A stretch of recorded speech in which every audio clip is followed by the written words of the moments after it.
ಧ್ವನಿವರ್ಧಕದ ಮೂಲಕವಾಗಿ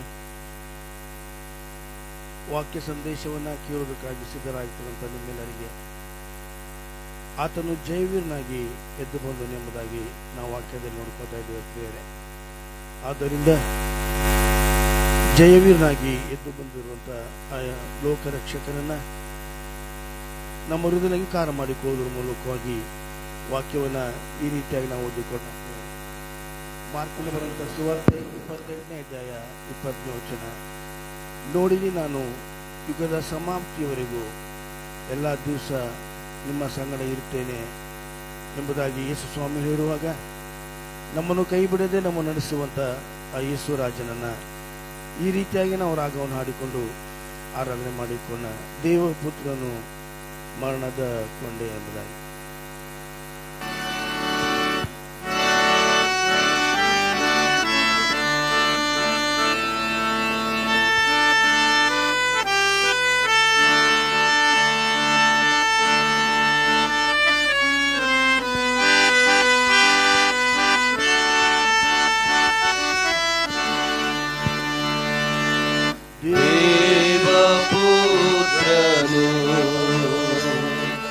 ಮರಣದ ಕೋಣೆಯ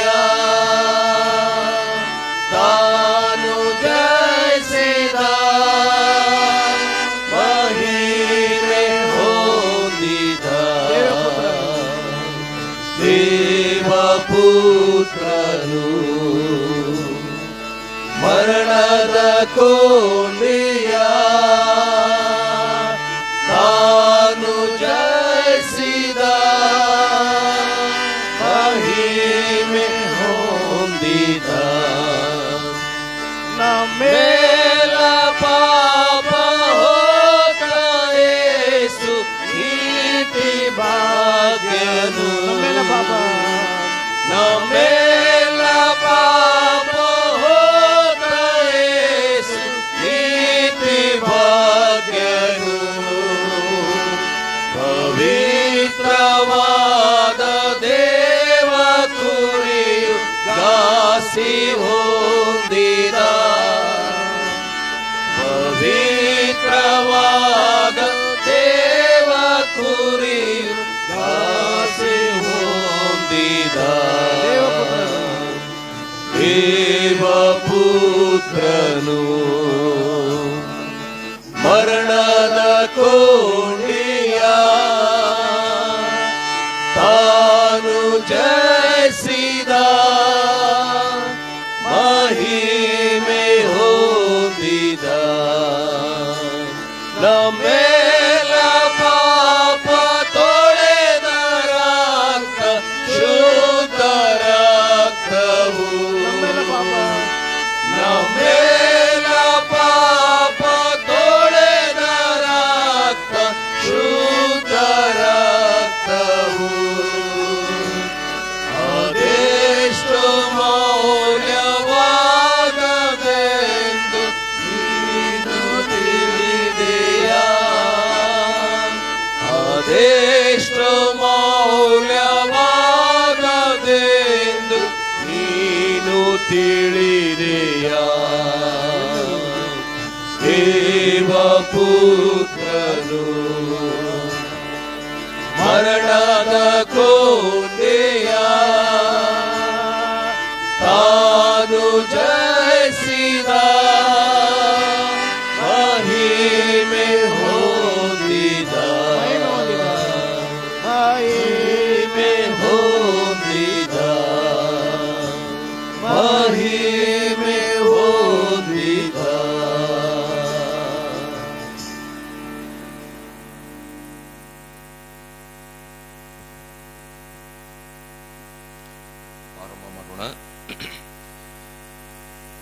ನಮ್ಮ ಕರ್ತನಾದ ಯೇಸು ಕ್ರಿಸ್ತನ ತಂದೆಯು ದೇವರು ಆಗಿರುವ ಆತನಿಗೆ ಸ್ತೋತ್ರವಾಗಲಿ. ಆತನು ಯೇಸು ಕ್ರಿಸ್ತನನ್ನು ಸತ್ತರೊಳಗಿಂದ ಎಬ್ಬಿಸಿದರಲ್ಲಿ ತನ್ನ ಮಹಾಕರುಣಾನುಸಾರವಾಗಿ ನಮ್ಮನ್ನು ತಿರುಗಿ ಜೀವಿಸುವಂತೆ ಮಾಡಿ ಜೀವಕರವಾದ ನಿರೀಕ್ಷೆಯನ್ನು ನಮ್ಮಲ್ಲಿ ಹುಟ್ಟಿಸಿ ನಮ್ಮನ್ನು ಲಯ, ಕಳಂಕ, ಕ್ಷಯಗಳಿಲ್ಲದ ಬಾಧ್ಯತೆಯನ್ನು ಎದುರು ನೋಡುವವರನ್ನಾಗಿ ಮಾಡಿದನು. ನಮ್ಮ ಆರಂಭವು ತಂದೆ, ಕುಮಾರ, ಪರಿಶುದ್ಧಾತ್ಮನಾಗಿರುವ ತ್ರಯೇಕ ದೇವರ ನಾಮದಲ್ಲಾಗಲಿ, ಆಮೆನ್. ಕರ್ತನ ಸ್ತೋತ್ರಕ್ಕಾಗಿ ನಾವು ಸಂಗೀತಗಳಲ್ಲಿ 87ನೇ ಸಂಗೀತವನ್ನ ನಾವು ರಾಗ ಮಾಡೋಣ. ಸಂಗೀತಗಳಲ್ಲಿ 87. ಗಟ್ಟಿಯಾದ ಬಂಡೆಯಲ್ಲಿ ಸಮಾಧಿಯೊಡೆದು ಅಮೂಲ್ಯ ಬೀಜವನ್ನು ಯೋಸೇಫನಿಟ್ಟನು. 1, 3 ಮತ್ತು 5ನೇ ಚರಣಗಳನ್ನು ಮಾತ್ರ ನಾವು ರಾಗ ಮಾಡೋಣ. 1, 3 ಮತ್ತು 5ನೇ ಚರಣಗಳನ್ನು ಮಾತ್ರ.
ಪ್ರಾರ್ಥನೆ ಮಾಡೋಣ.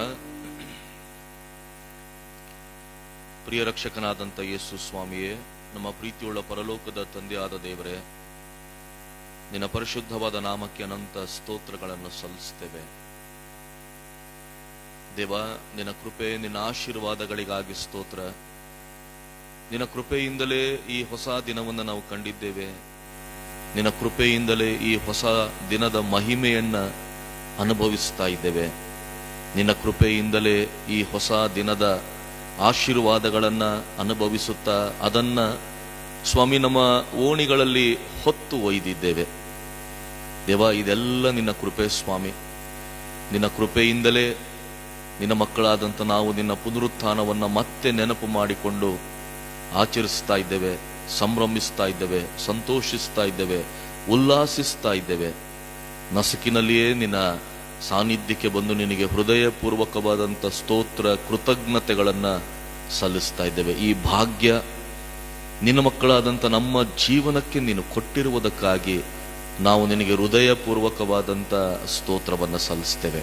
ತಂದೆಯಾದ ದೇವರೇ, ಕರ್ತನೆ, ಮಾನವರಾದಂಥ ನಮ್ಮ ವಿಮೋಚನೆಗೋಸ್ಕರ, ನಮ್ಮ ರಕ್ಷಣೆಗೋಸ್ಕರ ಈ ಲೋಕಕ್ಕೆ ದೀನ ಮಾನವನಾಗಿ ಜನಿಸಿ ಬಂದು ನಮ್ಮ ಶ್ರಮೆಯನ್ನ, ನಮ್ಮ ಯಾತನೆಯ ಮರಣವನ್ನ ಶಿಲುಬೆಯ ಮೇಲೆ ಅನುಭವಿಸಿ ಇವತ್ತು ಮೃತ್ಯುಂಜಯನಾಗುವುದರ ಮೂಲಕ, ಮರಣವನ್ನ ಜಯಿಸುವುದರ ಮೂಲಕ ತಂದೆಯಾದ ದೇವರೇ, ನೀನು ಜೀವಕ್ಕೆ ಒಡೆಯನು, ಜೀವದ ಮೂಲನು ಎನ್ನುವಂಥದ್ದನ್ನ ಸಾಬೀತುಪಡಿಸಿದ್ದಿ. ಆ ಮರಣ ಭಯದಿಂದ, ಆ ಮರಣ ಭಯದ ಎಲ್ಲ ರೀತಿಯ ದುಗುಡಗಳಿಂದ ನಮಗೆ ಬಿಡುಗಡೆ, ವಿಮೋಚನೆ, ವಿಮುಕ್ತಿಯನ್ನ ನೀನು ಕೊಟ್ಟಿದ್ದಿ ಸ್ವಾಮಿ.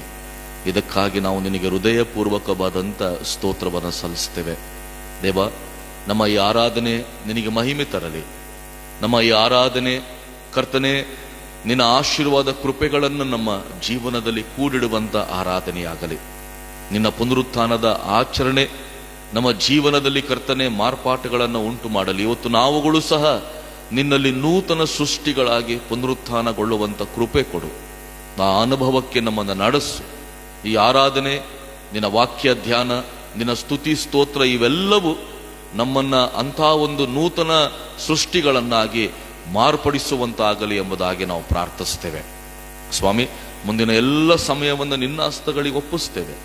ಈ ಆರಾಧನೆಯ ಮೂಲಕ ನೀನು ಮಹಿಮೆ ಹೊಂದುತ್ತಾ ಕೂಡಿ ಬಂದಂಥ ನಿನ್ನ ಮಕ್ಕಳಾದಂಥ ನಮ್ಮೆಲ್ಲರನ್ನು ಬಾನುಲಿಯ ಮೂಲಕ ಮತ್ತು ಕರ್ತನೆ ಜಾಲತಾಣದ ಮೂಲಕ ಈ ಆರಾಧನೆಯಲ್ಲಿ ಭಾಗಿಗಳಾದಂಥ ಎಲ್ಲರನ್ನ ನಿನ್ನ ಅತ್ಯಧಿಕವಾದ ರೀತಿಯಲ್ಲಿ ಆಶೀರ್ವದಿಸಿ ಬಲಪಡಿಸಿ ನಡೆಸೆಂದು ನಿನ್ನ ಪವಿತ್ರವಾದ ಹೆಸರಿನಲ್ಲಿ ದೀನತೆಯಿಂದ ಬೇಡಿಕೊಳ್ಳುತ್ತೇವೆ. ನಿತ್ಯ ಕಾಲಕ್ಕೂ ಸ್ತೋತ್ರವಿರಲಿ. ಆಮೆನ್.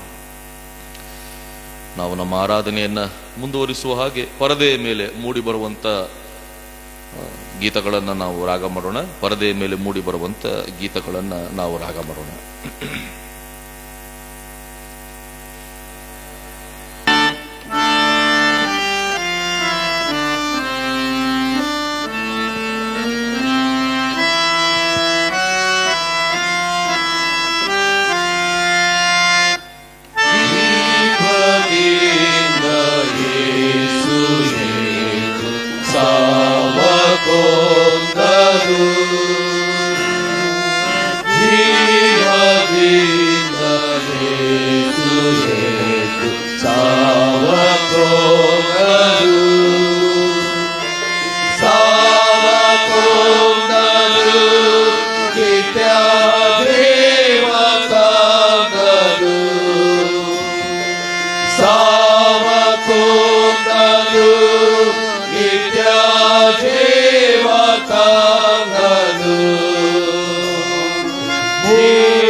ಸರ್ವಶಕ್ತನನ್ನು ನೋಡಿ ಭೂಮಿ ನಡುಗಿತು.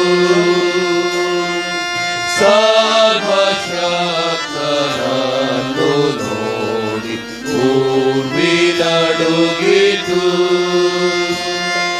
ಭೂಮಿ ನಡುಗಿತು, ಎಲ್ಲ ಗರ್ವ ಒಣಗಿತು. ಭೂಮಿ ನಡುಗಿತು, ಎಲ್ಲ ಗರ್ವ ಒಣಗಿತು. ಜೀವದಿಂದ ಯೇಸು ಎದ್ದು ಸಾವ ಕೊಂದರು.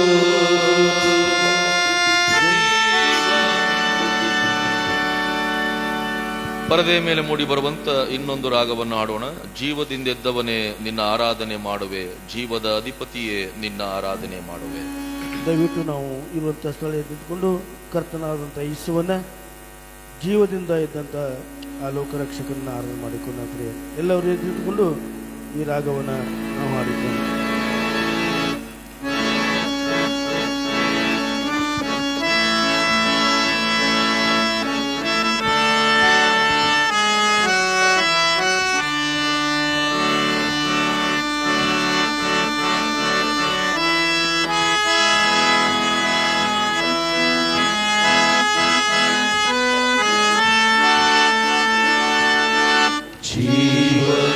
ಜೀವದಿಂದೆದ್ದವನೇ ನಿನ್ನ ಆರಾಧನೆ ಮಾಡುವೆ, ಜೀವದ ಅಧಿಪತಿಯೇ ನಿನ್ನ ಆರಾಧನೆ ಮಾಡುವೆ.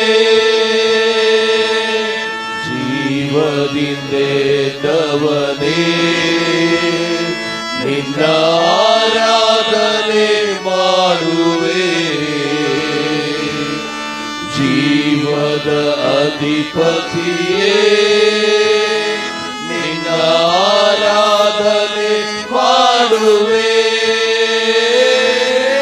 Hallelujah hosanna, hallelujah hosanna, hallelujah hosanna, hallelujah hosanna, hallelujah hosanna, hallelujah hosanna, hallelujah hosanna, hallelujah hosanna. ಮರಣವ ಗೆದ್ದವನೇ ನಿನ್ನ ಆರಾಧನೆ ಮಾಡುವೆ. ಪಾತಾಳ ಜಯಿಸಿದವನೇ ನಿನ್ನ ಆರಾಧನೆ ಮಾಡುವೆ. ಮರಣವ ಗೆದ್ದವನೇ ನಿನ್ನ ಆರಾಧನೆ ಮಾಡುವೆ. ಪಾತಾಳ ಜಯಿಸಿದವನೇ ನಿನ್ನ ಆರಾಧನೆ ಮಾಡುವೆ. Hallelujah hosanna, hallelujah hosanna, hallelujah hosanna, hallelujah hosanna, hallelujah hosanna, hallelujah hosanna,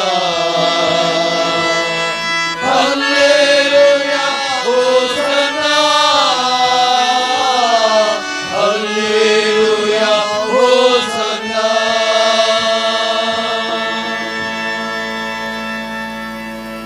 ಪ್ರೀತಿಯುಳ್ಳ ದೇವರೇ,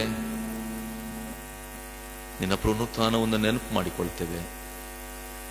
ಅದರಲ್ಲಿ ನೀನಿಟ್ಟಂತ ನಿನ್ನ ಆಶೀರ್ವಾದ ಕೃಪೆಗಳನ್ನು ನೆನಪು ಮಾಡಿಕೊಳ್ತೇವೆ. ನಿನ್ನನ್ನು ಹೊಸನ್ನ ಎಂಬುದಾಗಿ ಸ್ತುತಿಸ್ತೇವೆ, ಕೊಂಡಾಡುತ್ತೇವೆ, ಆರಾಧಿಸ್ತೇವೆ. ಸ್ವಾಮಿ, ನಮ್ಮ ಆರಾಧನೆಗೆ ಯೋಗ್ಯನು ನೀನು, ನಮ್ಮ ಸ್ತುತಿಗಳಿಗೆ ಯೋಗ್ಯನು ನೀನು. ಸ್ವಾಮಿ, ಸ್ವಲ್ಪ ಹೊತ್ತು ನಾವು ನಿನ್ನ ವಾಕ್ಯ ಧ್ಯಾನ ಮಾಡಲಿದ್ದೇವೆ. ದಯಮಾಡಿ ನಿನ್ನ ವಾಕ್ಯಗಳ ಮೂಲಕ ನಮ್ಮ ಸಂಗಡ ಮಾತನಾಡು. ನಿನ್ನ ಪುನರುತ್ಥಾನದ ಸಂದೇಶವನ್ನು ನಮಗೆ ತಿಳಿಯಪಡಿಸು. ಆ ಸಂದೇಶದ ಮೂಲಕ ನಮ್ಮ ಹೃದಯ ಮನಸ್ಸುಗಳನ್ನು ಸಂತೃಪ್ತಿಗೊಳಿಸು. ನಿನ್ನ ಮಕ್ಕಳಾದಂಥ ನಾವು ಶ್ರದ್ಧೆಯಿಂದ, ಭಯಭಕ್ತಿಯಿಂದ, ಸ್ಥಿರಚಿತ್ತದಿಂದ ನಿನ್ನ ವಾಕ್ಯಗಳನ್ನು ಆಲಿಸುವಂತೆ, ಆ ವಾಕ್ಯಗಳನ್ನು ನಮ್ಮ ಹೃದಯ ಮನಸ್ಸುಗಳಲ್ಲಿ ನಿಧಿಯಂತೆ ಬಚ್ಚಿಟ್ಟುಕೊಂಡು ಆ ವಾಕ್ಯಗಳಂತೆ ಜೀವಿಸಿ ನಿನ್ನನ್ನು ಮಹಿಮೆ ಪಡಿಸುವಂತ ಕೃಪೆ ಕೊಡು. ಮುಂದಿನ ನಮ್ಮ ಧ್ಯಾನ ಸಮಯವನ್ನು, ನಮ್ಮೆಲ್ಲರ ಹೃದಯ ಮನಸ್ಸು ಆಲೋಚನೆಗಳನ್ನು, ನನ್ನ ಬಾಯ ಮಾತುಗಳನ್ನು ನಿನ್ನ ಪವಿತ್ರವಾದ ಪಾದಗಳಿಗೆ ಅರ್ಪಿಸ್ತೇವೆ. ಈ ಸಮಯದ ಮೂಲಕ ನೀನು ಮಹಿಮೆ ಹೊಂದುತ್ತಾ ನಿನ್ನನ್ನು ಪ್ರಕಟಿಸಿಕೊಳ್ಳುತ್ತಾ ನಮ್ಮನ್ನು ಆಶೀರ್ವದಿಸು. ನಿತ್ಯ ಕಾಲಕ್ಕೂ ಸ್ತೋತ್ರವರಲಿ. ಆಮೇಲೆ ದಯಮಾಡಿ ಸಭೆಯವರು ಕೂತ್ಕೊಳ್ರಿ. ನಮ್ಮ ಸ್ವಲ್ಪ ಹೊತ್ತಿನ ಧ್ಯಾನಕ್ಕಾಗಿ ಇವತ್ತು ನೇಮಕವಾದಂಥ ದೇವರ ವಾಕ್ಯದ ಭಾಗ, ಅದು ಶ್ರೀ ಯೋಹಾನನ್ ಬರೆದ ಸುವಾರ್ತೆ 20ನೇ ಅಧ್ಯಾಯ 1ರಿಂದ 10ನೇ ವಚನದವರೆಗಿರುವಂಥ ವಾಕ್ಯ ಭಾಗವನ್ನು ಓದಿಕೊಳ್ಳೋಣ. ಶ್ರೀ ಯೋಹಾನನ್ ಬರೆದ ಸುವಾರ್ತೆ 20ನೇ ಅಧ್ಯಾಯ 1ನೇ ವಚನದಿಂದ 10ನೇ ವಚನದವರೆಗಿರುವಂಥ ದೇವರ ವಾಕ್ಯವನ್ನ ನಾವು ಓದಿಕೊಳ್ಳೋಣ. ಯೇಸು ಜೀವಿಸಿ ಬಂದು ತನ್ನ ಶಿಷ್ಯರಿಗೆ ಕಾಣಿಸಿಕೊಂಡದ್ದು. ವಾರದ ಮೊದಲನೆಯ ದಿನದಲ್ಲಿ ಮಗ್ದಳದ ಮರಿಯಳು ಮುಂಜಾನೆ ಇನ್ನೂ ಕತ್ತಲೆ ಇರುವಾಗಲೇ ಸಮಾಧಿಯ ಬಳಿಗೆ ಬಂದು ಸಮಾಧಿಯ ಕಲ್ಲು ಅಲ್ಲಿಂದ ತೆಗೆದಿರುವುದನ್ನು ಕಂಡಳು. ಆಕೆ ಸೀಮೋನ ಪೇತ್ರನ ಬಳಿಗೂ ಯೇಸುವಿಗೆ ಪ್ರಿಯನಾಗಿದ್ದ ಆ ಮತ್ತೊಬ್ಬ ಶಿಷ್ಯನ ಬಳಿಗೂ ಓಡಿ ಬಂದು ಅವರಿಗೆ, ಸ್ವಾಮಿಯನ್ನು ಸಮಾಧಿಯೊಳಗಿಂದ ತೆಗೆದುಕೊಂಡು ಹೋಗಿ ಆತನನ್ನು ಎಲ್ಲಿಟ್ಟಿದ್ದಾರೋ ನಮಗೆ ಗೊತ್ತಿಲ್ಲ ಎಂದು ಹೇಳಿದಳು. ಆಗ ಪೇತ್ರನೂ ಆ ಮತ್ತೊಬ್ಬ ಶಿಷ್ಯನೂ ಹೊರಟು ಸಮಾಧಿಯ ಕಡೆಗೆ ಹೋದರು. ಅವರಿಬ್ಬರು ಜೊತೆಯಾಗಿ ಓಡಿದರು. ಆದರೆ ಆ ಮತ್ತೊಬ್ಬ ಶಿಷ್ಯನು ಪೇತ್ರನಿಗಿಂತ ಮುಂದೆ ಓಡಿ ಮೊದಲೇ ಸಮಾಧಿಗೆ ಮುಟ್ಟಿ ಬೊಗ್ಗಿ ನೋಡಿ ಆ ನಾರು ಬಟ್ಟೆಗಳು ಬಿದ್ದಿರುವುದನ್ನು ಕಂಡನು. ಆದರೆ ಒಳಕ್ಕೆ ಹೋಗಲಿಲ್ಲ.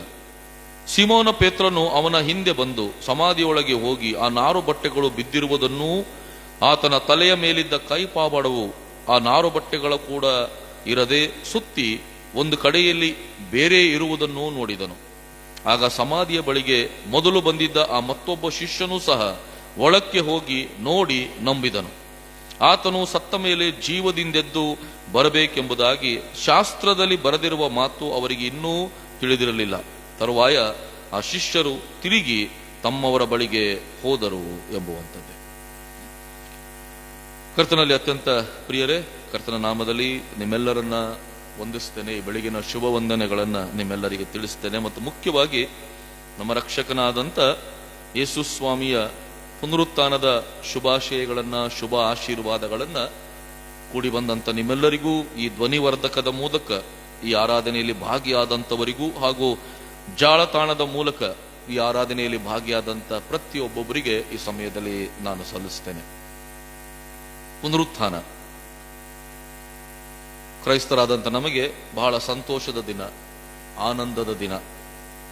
ಕರ್ತನಿಗೆ ಹೃದಯಪೂರ್ವಕವಾಗಿ ಸ್ತೋತ್ರವನ್ನ ಸಲ್ಲಿಸುವಂತ ದಿನ ಪುನರುತ್ಥಾನ. ಯಾಕೆಂದ್ರೆ ನಮ್ಮ ದೇವರು ನರಮನುಷ್ಯನಾಗಿ ಜನಿಸಿ ಬಂದು ನಮಗಾಗಿ ಶ್ರಮೆ, ಸಂಕಟ, ಹಿಂಸೆಯನ್ನ ಅನುಭವಿಸಿ ಪ್ರಾಣವನ್ನ ಅರ್ಪಿಸಿ ಮೂರನೇ ದಿನದಲ್ಲಿ ಮರಣವನ್ನ ಗೆದ್ದಂತ ದಿನ ಪುನರುತ್ಥಾನ. ಪಾಪಿ ಮಾನವರಾದ ನಮಗೆ ಮರಣ ಭಯದಿಂದ ವಿಮೋಚನೆಯನ್ನ, ಬಿಡುಗಡೆಯನ್ನ ಕೊಟ್ಟಂತ ದಿನ ಪುನರುತ್ಥಾನ. ಅಷ್ಟೇ ಅಲ್ಲ, ನಮ್ಮ ದೇವರಲ್ಲಿ ನಾವು ಇಟ್ಟಂತ ನಮ್ಮ ನಂಬಿಕೆ ಪರಿಪೂರ್ಣಗೊಂಡಂತ ದಿನ, ಪರಿಪೂರ್ಣಗೊಳ್ಳುವಂತ ದಿನ ಪುನರುತ್ಥಾನ. ಪುನರುತ್ಥಾನ ಕರ್ತನು ಆದದರಿಂದಲೇ ಆತನು ಜೀವ ಮರಣಗಳ ಒಡೆಯನು ಎಂಬುದಾಗಿ ಸಾಬೀತುಪಡಿಸಿದ್ದಾನೆ. ಜೀವಕ್ಕೆ ಮೂಲನು, ಜೀವದ ಮೇಲೆ ಪರಿಪೂರ್ಣವಾದಂತ ಅಧಿಕಾರ ಇರುವಂತವನು ಎಂಬುದಾಗಿ ಪುನರುತ್ಥಾನದ ಮೂಲಕ ದೇವರು ತನ್ನ ಮಗನ ಜೀವನದಲ್ಲಿ ಕಾರ್ಯ ಮಾಡಿ ಇವತ್ತು ನಮಗೆ ಆ ಪುನರುತ್ಥಾನದ ಶುಭ ಸಂದೇಶವನ್ನ ಕೊಟ್ಟಿದ್ದಾನೆ. ಹಾಗಾದ್ರೆ ಇವತ್ತು ನಾವು ಸ್ವಲ್ಪ ಹೊತ್ತು ಧ್ಯಾನ ಮಾಡೋಣ್ರಿ. ಯಾಕೆ ಯೇಸು ಸ್ವಾಮಿಯ ಪುನರುತ್ಥಾನ ಶ್ರೇಷ್ಠವಾದದ್ದು?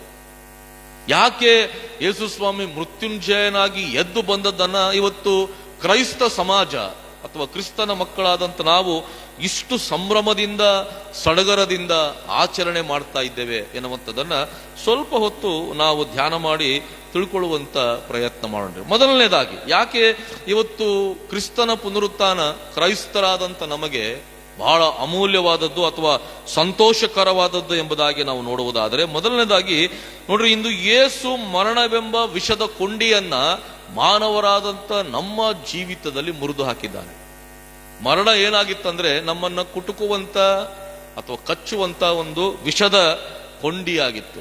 ಹೆದರಿಕೆ, ಭಯ, ಗಾಬರಿಗಳು ನಮ್ಮ ಜೀವನದಲ್ಲಿ ಮರಣ ಅನ್ನುವಂಥ ವಿಚಾರದಲ್ಲಿ ನೆಲೆಗೊಂಡಿದ್ದವು. ಆದರೆ ಇವತ್ತು ಯೇಸು ಸ್ವಾಮಿ ಪುನರುತ್ಥಾನಗೊಳ್ಳುವುದರ ಮೂಲಕ ನೋಡ್ರಿ ಆ ಮರಣದ ಕೊಂಡಿಯನ್ನ ಮುರಿದು ಹಾಕಿದ್ದಾನೆ. 1 ಕೊರಿಂಥ 15ನೇ ಅಧ್ಯಾಯ 55ನೇ ವಚನದಲ್ಲಿ ವಾಕ್ಯ ಸ್ಪಷ್ಟವಾಗಿ ಹೇಳ್ತದೆ, ಮರಣವೇ ನಿನ್ನ ಜಯವೆಲ್ಲಿ, ಮರಣವೇ ನಿನ್ನ ವಿಷದ ಕೊಂಡಿಯಲ್ಲಿ ಎನ್ನುವಂತ ಪ್ರಶ್ನೆಯನ್ನ ಅಲ್ಲಿ ಪೌಲ ಕೇಳ್ತಾನೆ. ಯಾಕೆ ಯೇಸು ಸ್ವಾಮಿ ಆ ವಿಷದ ಕೊಂಡಿಯನ್ನ ಮಾನವರಾದಂತ ನಮ್ಮ ಜೀವನದಲ್ಲಿ ಪುನರುತ್ಥಾನಗೊಳ್ಳುವುದರ ಮೂಲಕ ಮುರಿದು ಹಾಕಿದ್ದಾನೆ. ನೋಡ್ರಿ, ಅಲ್ಲಿವರೆಗೆ ಮರಣ ಅಂದ್ರೆ ಎಲ್ಲರಿಗೂ ಭಯ, ಮರಣ ಅಂದ್ರೆ ಎಲ್ಲರಿಗೂ ಗಾಬರಿ, ಮರಣಾನಂತರ ಏನಾಗುತ್ತೋ, ಮರಣಾನಂತರ ಯಾವ ಸ್ಥಿತಿ ಇರುತ್ತೋ ಎನ್ನುವಂತ ಅನೇಕ ಚಿಂತೆಗಳು ನಮ್ಮನ್ನು ಕಾಡ್ತಾ ವಯಸ್ಸಾದಂತೆ ಅಥವಾ ಮರಣಕ್ಕೆ ನಾವು ಸಮೀಪಿಸುತ್ತಾ ಇದ್ದಂತೆ ನಮ್ಮ ಹೃದಯ ಮನಸ್ಸುಗಳಲ್ಲಿ ದುಗುಡಗಳು ಉಂಟಾಗ್ತವೆ. ಆದರೆ ಇವತ್ತು ಯೇಸು ಸ್ವಾಮಿ ಅದೆಲ್ಲವನ್ನ ಮುರಿದು ಹಾಕಿದ್ದಾನೆ, ನಮಗೆ ಜಯವನ್ನ ಕೊಟ್ಟಿದ್ದಾನೆ. ಎರಡನೇದಾಗಿ, ಯಾಕೆ ಯೇಸುವಿನ ಪುನರುತ್ಥಾನ ನಮಗೆ ಬಹಳ ಅಮೂಲ್ಯವಾದದ್ದು, ಎಷ್ಟು ನಾವು ಸಂಭ್ರಮದಿಂದ ಯಾಕೆ ಆಚರಿಸ್ತೀವಂದ್ರೆ, ನೋಡ್ರಿ, ಮರಣವನ್ನ ಯೇಸು ಈ ಲೋಕಕ್ಕೆ ಬಂದ ಶರೀರದಲ್ಲಿಯೇ ಜಯಿಸಿದಂತ ಒಂದು ದಿನ. ಆತ ಮತ್ತೊಂದು ಅವತಾರ ಎತ್ತಿ ಬರಲಿಲ್ರಿ ಯೇಸು ಸ್ವಾಮಿ. ಈ ಅವತಾರದಲ್ಲಿ ಬಂದ, ಮರಣ ಹೊಂದಿದ, ಆತನ ಸಮಾಧಿ ಇದೆ. ಮತ್ತೊಂದು ಅವತಾರದಲ್ಲಿ ಬಂದು ಜನರಿಗೆ ಮತ್ತೆ ಯೇಸು ಸ್ವಾಮಿ ಕಾಣಿಸಿಕೊಂಡ ಈ ಒಂದು ವಿಚಾರಗಳನ್ನ ನಾವು ಯೇಸುವಿನ ಜೀವನದಲ್ಲಿ ಕಾಣೋದಿಲ್ಲ.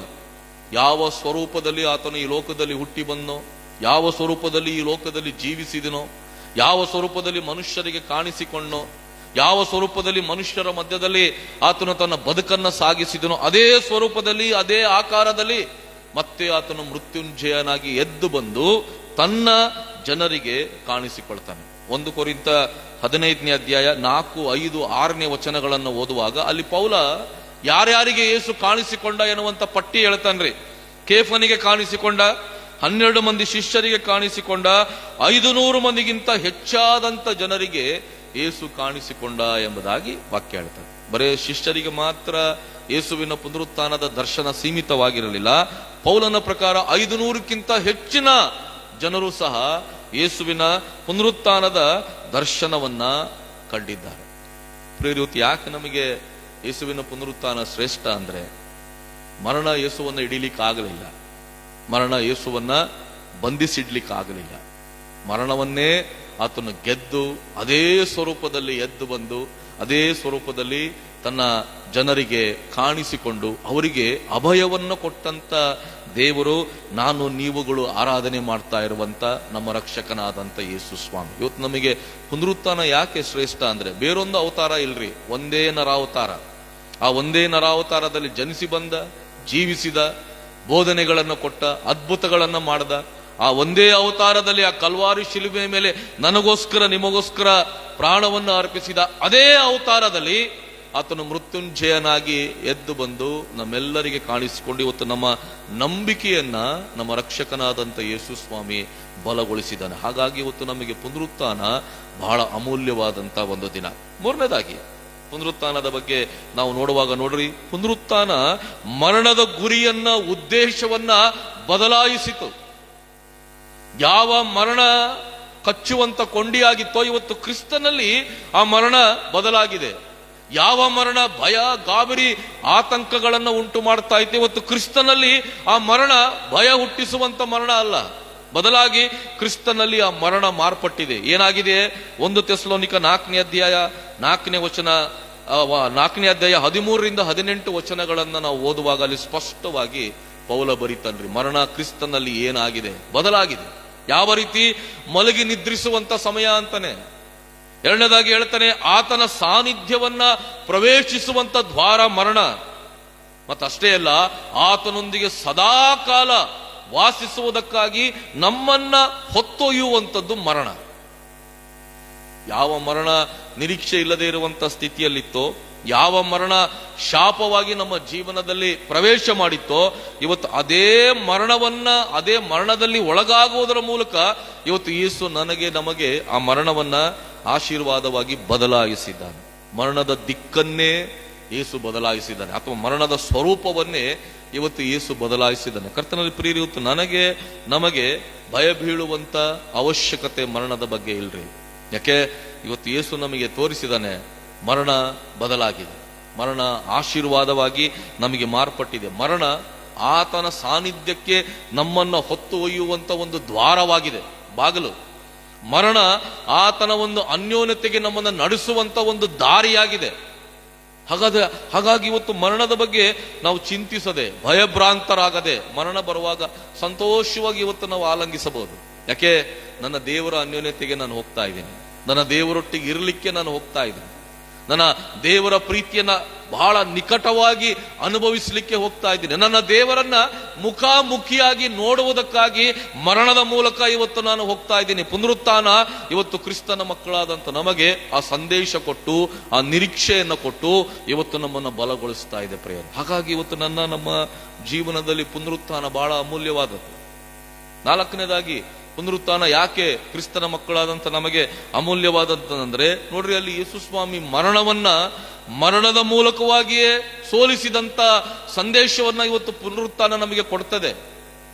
ಬಹುಶಃ ಸೈತಾನ ಬೀಗ್ತಾ ಇದ್ದ, ಮರಣದಕ್ಕಿಂತ ಯಾರೂ ಎದುರಿಸಲಿಕ್ಕೆ ಸಾಧ್ಯ ಇಲ್ಲ, ಯಾಕಂದ್ರೆ ನಾನು ಮರಣದ ಅಧಿಪತಿ, ಮರಣ ತರ್ತೀನಿ ಅಂದಾಗ ಮನುಷ್ಯ ವಿಚಲಿತನಾಗ್ತಾನೆ, ಮನುಷ್ಯ ಭಯಭ್ರಾಂತನಾಗ್ತಾನೆ.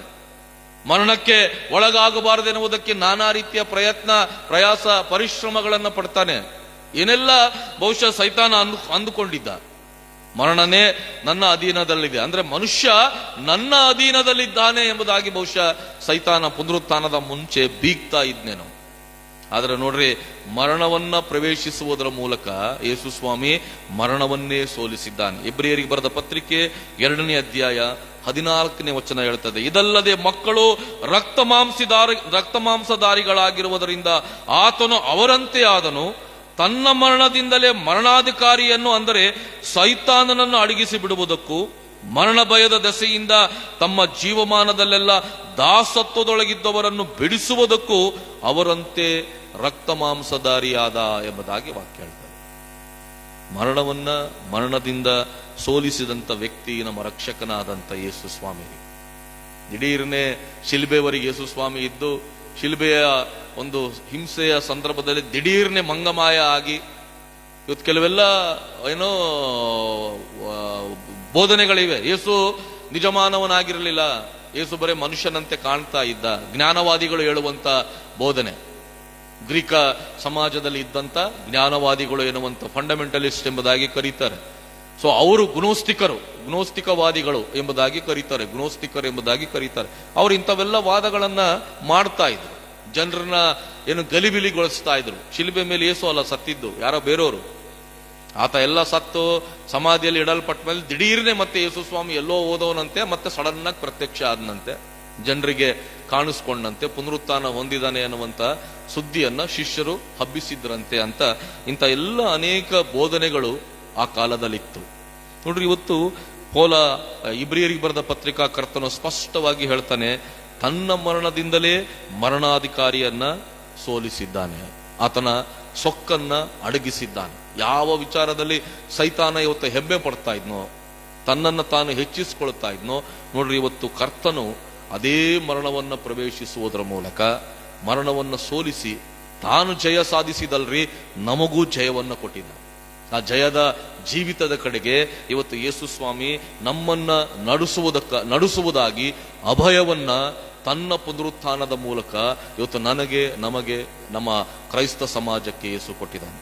5ನೇದಾಗಿ ಪುನರುತ್ಥಾನದ ವಿಶೇಷತೆ ಏನೆಂಬುದಾಗಿ ನೋಡುವಾಗ ನೋಡ್ರಿ, ಪುನರುತ್ಥಾನದ ಮೂಲಕ ಯೇಸು ತಾನು ನಿಜ ದೇವರು ಹೌದು, ನಿಜ ಮನುಷ್ಯನು ಹೌದು ಎನ್ನುವಂಥದ್ದನ್ನ ಸಾಬೀತುಪಡಿಸಿದ್ದಾನೆ. ಬರೇ ಮನುಷ್ಯನಾಗಿ ಬಂದು ಮನುಷ್ಯನಂತೆ ಹಸಿದು, ಮನುಷ್ಯನಂತೆ ಬಾಯಾರಿ, ಮನುಷ್ಯನಂತೆ ಜೀವನ ಮಾಡಿ, ಮನುಷ್ಯನಂತೆ ದಣಿಯುತ್ತಾ ಆತನು ಜೀವನ ಮಾಡಲಿಲ್ಲ.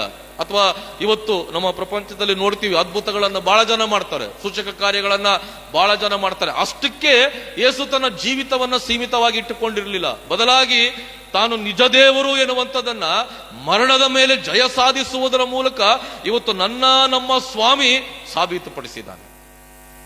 ಯಾರೂ ಮರಣವನ್ನು ಜಯಿಸಿದಂಥದ್ದಿಲ್ರಿ, ಯಾರೂ ಕೂಡ ಮೃತ್ಯುಂಜಯನಾದಂಥ ಸ್ಥಿತಿ ಇಲ್ಲ. ಇವತ್ತು ಯೇಸು ಸ್ವಾಮಿಯ ಸಮಾಧಿ ತೆರೆಯಲ್ಪಟ್ಟಿದೆ. ಕರ್ತನ ಕೃಪೆಯಿಂದ ನವೆಂಬರ್ ತಿಂಗಳಲ್ಲಿ ಇಸ್ರಾಯೇಲ್ ದೇಶಕ್ಕೆ ಹೋದಾಗ ನಾವು ನೋಡಿದಿವಿ, ಆ ಸಮಾಧಿ ಸ್ಥಳ ತೆರೆಯಲ್ಪಟ್ಟಿದೆ, ಅಲ್ಲಿ ಆರಾಧನೆ ನಡೀತದೆ. ಎಲ್ಲಿ ಆತನನ್ನ ಶಿಕ್ಷೆಗೆ ಒಳಪಡಿಸಿ ಆತನನ್ನ ಯಾವ ಸ್ಥಳದಲ್ಲಿ ಇಟ್ಟಿದ್ರು, ಯಾವ ಒಂದು ಸಮಾಧಿಯಲ್ಲಿ ಆ ಸ್ಥಳದಲ್ಲಿ ಆತನ ಸಮಾಧಿ ಇತ್ತು, ಅದೆಲ್ಲ ಬರಿದಾದಂಥ ಸ್ಥಿತಿ, ಖಾಲಿಯಾದ ಸಮಾಧಿ. ಪ್ರಪಂಚದಲ್ಲಿ ಎಲ್ಲಿಯೂ ಕೂಡ ಖಾಲಿಯಾದ ಸಮಾಧಿಗಳನ್ನು ನಾವು ನೋಡೋದಿಲ್ರಿ. ಬರೇ ನಮ್ಮ ರಕ್ಷಕನಾದಂಥ ಯೇಸು ಸ್ವಾಮಿಯ ಒಬ್ಬನ ಸಮಾಧಿ ಮಾತ್ರ ಬರಿದಾದಂಥ ಸಮಾಧಿಯಾಗಿದೆ. ಅಲ್ಲಿ ಆರಾಧನೆ ನಡೀತದೆ, ಅಲ್ಲಿ ಜನ ಸೇರಿ ಬರ್ತಾರೆ. ನೋಡ್ರಿ, ಆ ಸಮಾಧಿ, ಯೇಸುವಿನ ಸಮಾಧಿ ಭಯ ಹುಟ್ಟಿಸುವಂತ ಸಮಾಧಿ ಅಲ್ಲ, ಬದಲಾಗಿ ಸಂತೋಷ ಪಡುವಂತ ಸಮಾಧಿ. ಅಲ್ಲಿ ನಾವು ಹೋದ್ರೆ ದೇವರ ಪ್ರಸನ್ನತೆಯನ್ನು ಅನುಭವಿಸ್ತೀವಿ ಆ ಸ್ಥಳದಲ್ಲಿ. ಅಂತ ಪವಿತ್ರತೆಯಿಂದ ತುಂಬಿದಂತ ಒಂದು ಸ್ಥಳ ಯೇಸುವಿನ ಸಮಾಧಿ ಆಗಿದೆ. ಇವತ್ತು ನಾನು ನೀವುಗಳು ಯಾರಾದ್ರೂ ಹೋಗಿ ಬಣ್ಣದ ನಗರ ದಾರಿಗೆ ನಮ್ಮ ಸಮಾಧಿ ಒಳಗೆ ಹೋಗಿ ಸ್ವಲ್ಪ ಸಮಯ ಕಳೆದು ಬರಕ್ ಮನ್ಸು ಮಾಡ್ತೀವೇನ್ರಿ? ಭಯ ಬೀಳ್ತೀವಲ್ಲ. ಅಲ್ಲಿ ಏನ್ ಇಲ್ದಿದ್ರು ಕೂಡ ಯಾರೋ ನಮ್ನ ಕರೆದಂಗ ಆಗತ್ತೆ, ಯಾರೋ ನಮ್ನ ಮುಟ್ಟದಂಗ ಆಗತ್ತೆ. 2 ನಿಮಿಷ 3ನೇ ನಿಮಿಷಕ್ಕೆ ಅಲ್ಲಿಂದ ಪರಾರಿ ಆಗೇ ಬಿಡ್ತೀವಿ ಅಲ್ವಾ? ಆದ್ರೆ ಇವತ್ತು ಯೇಸುವಿನ ಸಮಾಧಿ ಹಂಗಲ್ರಿ.